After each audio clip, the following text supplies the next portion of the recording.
Hello everyone, আমি এবং বান্ধবী এবং আরও অনেকে একসঙ্গে চলে আসলাম বামুনগাজি মন্দির।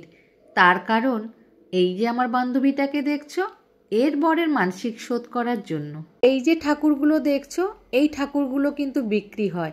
যারা মানসিক করে তারাই কিন্তু এই ঠাকুরগুলো পুজো দেওয়ার জন্য কিনে মানসিক শোধ করে। অনেকে মুরগি দিয়েও করে। আসলে যে মানসিক করে সেই কিন্তু বলতে পারবে সে কি দিয়ে মানসিক করেছে।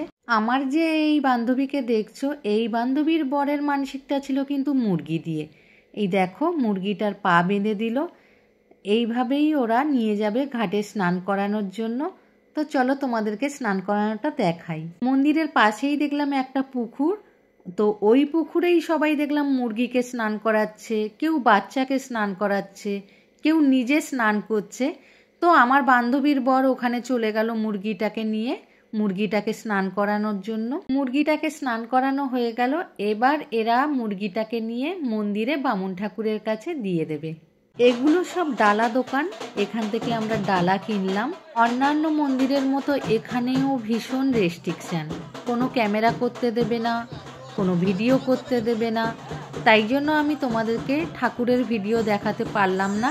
অনেকে আবার মানসিক শোধ করতে এসে বাজনা বাজিয়ে, এই যে তোমরা বাজনাটা শুনতে পাচ্ছ, এই বাজনাটা কিন্তু এই মানসিক শোধ করতে এসছে কেউ না কেউ।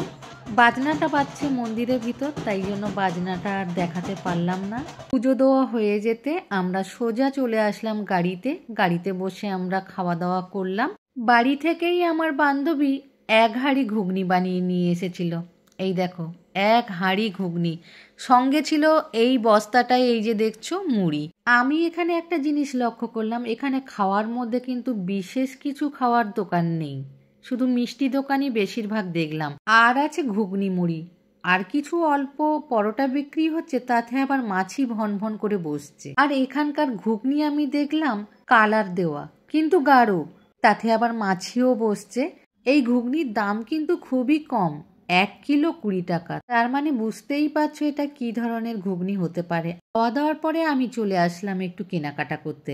এই যে দেখছো গাড়িটা, এই গাড়িটা আমার ভীষণ পছন্দ হয়েছে আমার বুখান শোনার জন্য। আর এই যে দেখছো পাখাটায় আবার হাওয়া হয়, আমি একটু পাখাটায় হাওয়া খেয়ে নিলাম, খুব পছন্দ হয়েছে।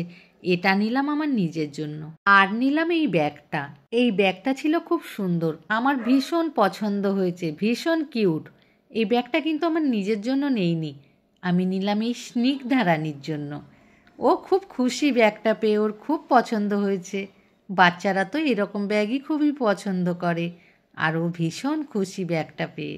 আর এই হলো আমার রাজা সোনা। রাজা সোনাকে আমি আগের ভিডিওতে দেখাতে পারিনি, কারণ আমার রাজা সোনা গাড়ি চালাচ্ছিল। আর আমার রাজা সোনাকে আমি ছেলের মতো করেই দেখি, আর ও ভীষণ লাজুক। দেখো কিভাবে লজ্জা পায়। আমাদের পুজো দেওয়াও শেষ, ঘোরাফেরা করাও শেষ, এই হচ্ছে প্রসাদ। এবারে এটাকে নিয়ে বাড়ি চলে যাব। এবারে আমরা বাড়ি চলে যাব, একে একে সবাই গাড়ির মধ্যে উঠে পড়েছি। কিন্তু আমার এই বান্ধবীটাকে দেখো, উঠতে পারছিল না, হামাগুড়ি দিয়ে উঠছে। এর জন্য আমি ভীষণ হেসেছি।